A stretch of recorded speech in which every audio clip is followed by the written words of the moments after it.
Ok, bonjour monsieur Résinier. Moi je suis Alain Kabouya, je suis membre des représentants de la communauté. Nous avons cette enveloppe pour vous,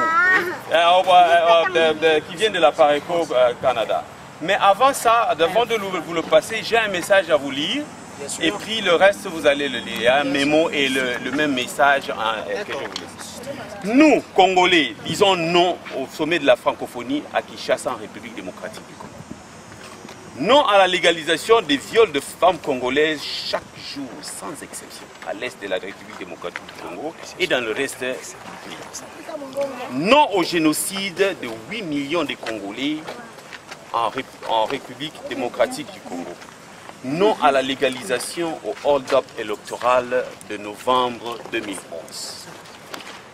Non à l'occupation militaro-politique des armées rwandaises, ougandaises, du Burundi et autres à l'aide de l'aide militaire, diplomatique, financière, politique du gouvernement du Canada et des autres gouvernements des pays occidentaux dont les États-Unis, la France, la Grande-Bretagne, la Belgique et autres. La Chine aussi. Il y a aussi la Chine.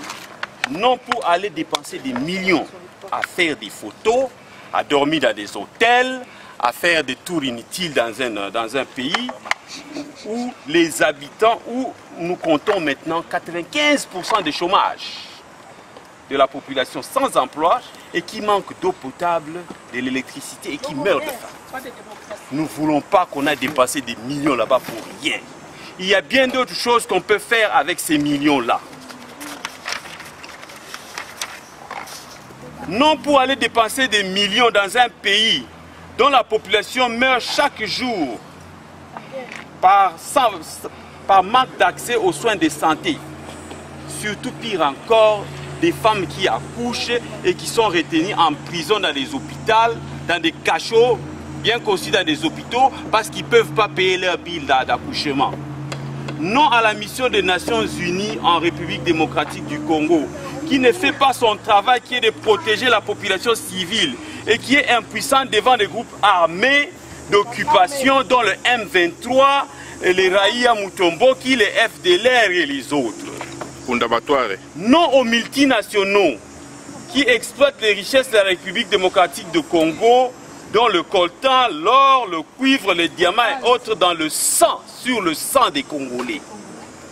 Non et encore non à l'hypocrisie de la communauté internationale. Non à l'hypocrisie de la France, non à la participation de la France à ce génocide, à ce hold-up électoral, à ces tueries à l'est du Congo, à ces viols et à ces massacres, le viol des femmes tous les jours, des centaines de femmes violées tous les jours. Aller là-bas, c'est aller légitimer un gouvernement ici de la tricherie et qui veut faire des photos avec des présidents comme le François Hollande et autres pour dire regarde, ils ne sont pas venus à mon investiture mais ils me soutiennent. C'est moi le président et c'est moi qui soutiens. Nous disons non à ça. Il y a un mémorandum ici. Je vais laisser le représentant légal du groupe vous le remettre et je ne sais pas s'il a un mot à vous passer. Pas de commentaires. Tout ce que moi je pouvais dire en tant que représentant de la Pareco, Alliance pour la refondation du Congo, ici au Canada, mandaté par mon président, vous avez vu comment les Congolais pleurent. Vous voyez des photos, la situation telle que ça se passe au Congo. Il y a des mamans qui pleurent, des enfants même qui pleurent aujourd'hui dans le ventre de leur maman parce que c'est assez, assez, c'est assez. Voilà pourquoi nous sommes venus, juste pour dire à notre président de la France, François Hollande, de ne pas se présenter au Congo, un pays qui cache les génocidaires. Nous soutenons le Canada, nous soutenons la France. Derrière la recherche de Oussama Ben Laden, nous avons soutenu tous les génocidaires, tous les terroristes. Les Congolais sont prêts à soutenir tous les gouvernements qui sont à la recherche de ces gens de barbares qui détruisent le monde entier.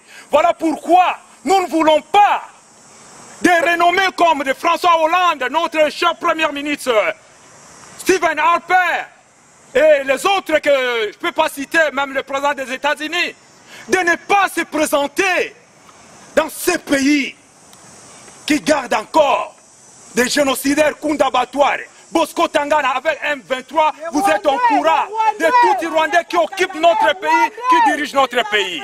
Voilà pourquoi, derrière Kagame, qui est l'instrument moteur de tous ces bourreaux qui l'utilisent pour tuer et boire le sang des Congolais. Je dis et je vous remercie, je vous remets notre mémorandum. Amen. Je vous ai bien entendu en tant que diplomate de l'ambassade française. Cette lettre sera remise au plus haut sommet d'État français. Merci. S'il vous plaît, monsieur l'ambassadeur. Étant congolais, j'aimerais vous poser quelques petites questions. Je ne peux pas prendre longtemps. Avec l'honneur que nous vous donnons, j'aimerais que votre conscience vous interpelle. Comment soutenir un barbare qui peut être au pouvoir, qui tue des gens? Il y a des tortures, vous voyez même des photos. Nous vous supplions. Vous connaissez déjà la situation qui se passe au Congo. Pourquoi vous pouvez ne pas écouter votre conscience et aller appuyer cet imposteur de Kanambe? Et vous êtes au courant qu'il est soutenu par Kagame. Et Kagame est soutenu par la France, les États-Unis, toutes les soi-disant grandes puissances. Et le Canada, sans oublier le Canada. Pourquoi en Syrie, il y a 17 000 personnes qui sont mortes? On voit la France, le Canada, qui dit, j'ai suivi le ministre Blair, qui dit que le Canada est prêt pour faire encore plus. Mais le Congo qui a perdu plus de 10 millions de morts, que faites-vous? Nous ne sommes pas des personnes. Nous sommes des chiens. Qu'est-ce que nous représentons au devant de vous? Des bêtes, des animaux qui n'ont pas de valeur au devant de vous.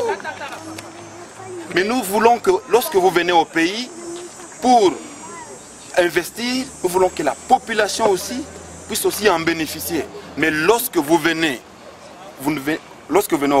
au Congo, vous ne venez pas par la grande porte. Vous venez soutenir d'abord les Rwandais, qu'ils prennent la partie est du Congo, afin que vous puissiez installer vos usines là-bas, faire du n'importe quoi. Mais nous vous demandons que votre conscience, si la situation qui se passe au Congo, aujourd'hui, ça se passe en France, quelle sera votre réaction?